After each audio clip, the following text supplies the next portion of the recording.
Ink on the Rhine. Written by Stefan Richter. Narrated by Charlotte Baker. For Marie, even if I can't be in your life, I'm glad I had the greatest of pleasure to know you. Chapter 1. The sun was glistening on the Rhine as the waves slowly lapped against the river rocks. The sounds of the crashing waves and the crackling campfire relaxed Damien. He wiped the sweat off his face. There wasn't a single cloud in the sky, and looked down at the diary he was holding. The wind turned the pages, and Damien read the neatly handwritten entry before him. November 15th, Wednesday. I have to do something. I need a change if I want to save my own life. I must make a fresh start. I know changes always come from within, but I could use some help. A new place with new people should do me well.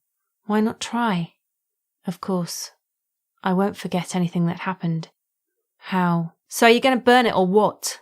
Cried Alvin, looking at the diary like it was the filthiest thing he'd ever seen. Blah, blah, blah. Things happen. Life happens. He loosened the top button of his white shirt and put his hand on Damien's shoulder. You know what your problem is, chap? He said, in a mockingly paternal tone. You think too much. Throw the bloody thing into the fire already, or I'll do it myself. That will only get your ass kicked. Oh yeah? Bring it on, big boy. Alvin started to hop like a boxer around Damien and lightly slapped him on the face. The combination of pretentiousness and flamboyance always fascinated Damien. One moment, Alvin could be discussing Socrates' influence on Plato's philosophy over a glass of Chateau Margaux at a party, and the next thing you know, he'd be out of his suit and jumping half naked into a pool, pulling some random girl with him. Damien still wasn't sure if this semi-chaotic behaviour was carefully calculated to appear confident and win people over, or if it was just the way Alvin was. In any case, given his social status, it seemed to work well for him. Alvin's shirt tightened around his muscles as they flexed, and Damien thanked God that this wasn't a real fight. If it had been, Rolf, who was standing nearby, leaning on a tree and looking at his friends, would likely be overlooked, because Alvin wouldn't have taken his slight build seriously and would have had mercy on him. But Damien, who was only a bit shorter and lighter than Alvin, would have been seen as a threat, and treated accordingly. Damien received another friendly slap on the cheek. He laid the diary on the ground, and like a cat, waited for the right moment.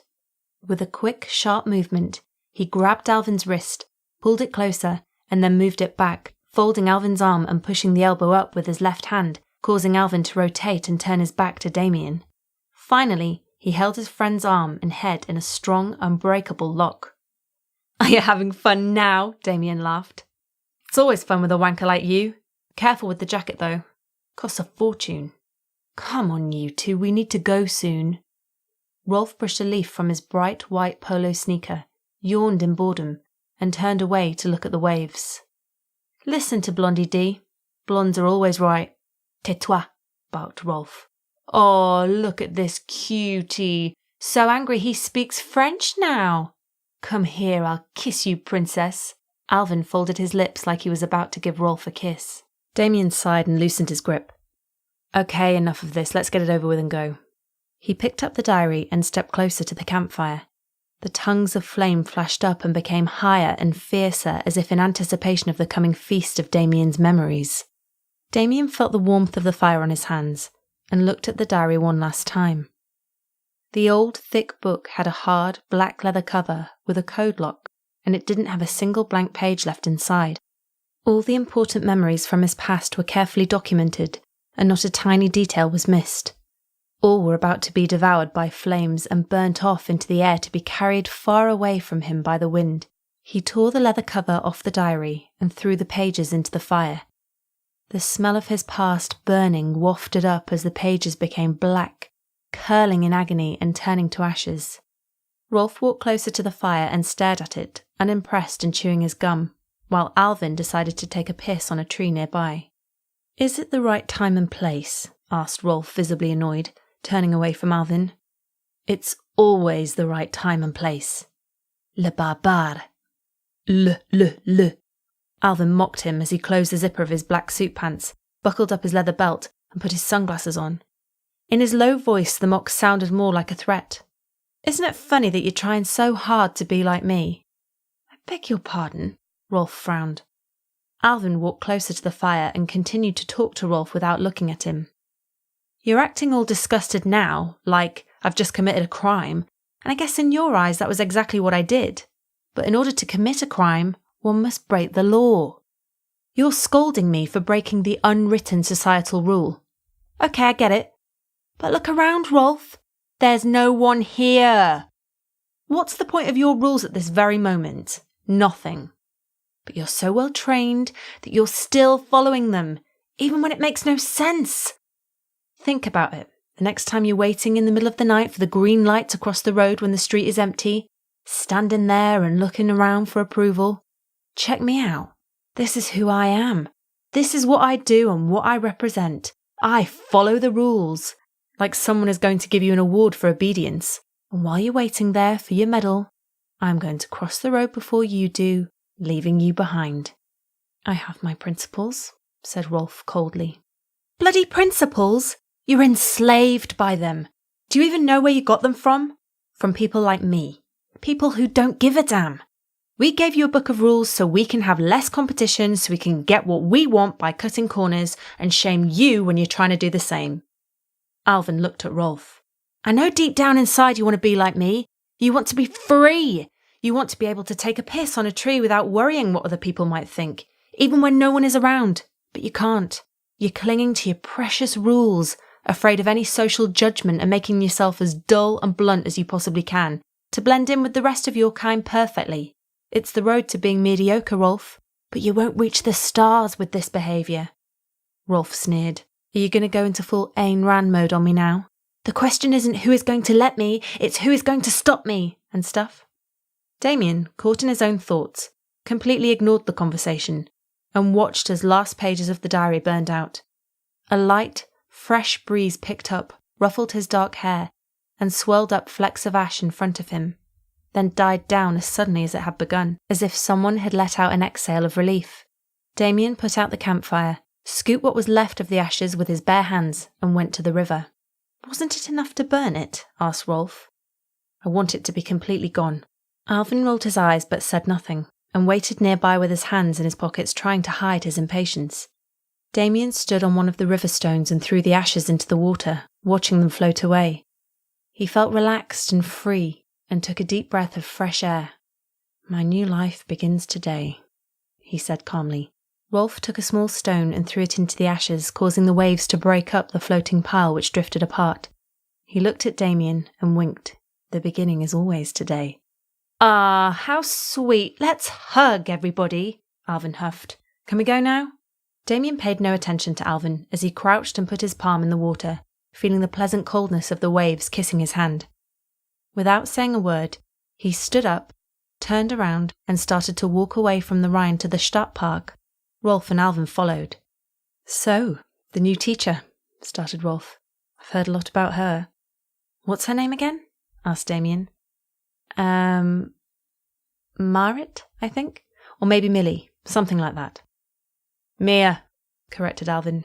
Mia Christensen. How and why on earth do you know that? Rolf was genuinely surprised. I've heard a lot about her too. I think she'd be a great addition to my collection, you know. Yeah, your infamous collection. Rolf fixed his hair. What about Lisa? Who? For a split second, Alvin looked confused, as if he was trying to remember who she was. Ah, Lisa. Well, didn't promise to marry her, he smirked. Whatever. From what I heard, I might not need to expand the collection further after the new girl. Everyone mentions how gorgeous she is, so she might be the perfect accessory that no one can beat. The queen this royal family has been searching for. Can you imagine if I won't even have to look for another one? Alvin paused to think. Until she's old, of course. Then I'll have to find someone younger. Rolf hit his forehead so hard that Damien jumped and turned back to see what was going on. He saw Rolf standing with a huge red spot on his forehead, looking at Alvin with disgust. You know, sometimes I think the word asshole was invented for the sole purpose of describing you. Are you jealous? A queen, Blondie. I said I need a queen. When I need a lackey, I'll let you know. It was clear nothing could touch Alvin. Seriously, enough of this. It's just another girl, no different from the others, said Damien, as he continued walking, not interested in hearing any replies to his comment. That's not what I heard, Alvin followed him. Rolf looked at their backs and moved behind the two. Not what I heard either, he said to himself, rubbing his still red forehead. They got to the Altstadt, turned left to the Saarstrasse, and walked to the university. Damien turned his head and read the sign. Johannes Gutenberg, University of Mainz. Countless students were chilling on the lawn and enjoying the rays of sun. The three moved inside and walked into a cool, surprisingly full and noisy auditorium. Damien checked the time. They were late, but so was the teacher. So much for first impressions. They found empty seats in the front row near the stage and sat waiting for the class to begin. Finally, the door opened and Damien heard heels hitting the steps down to the stage.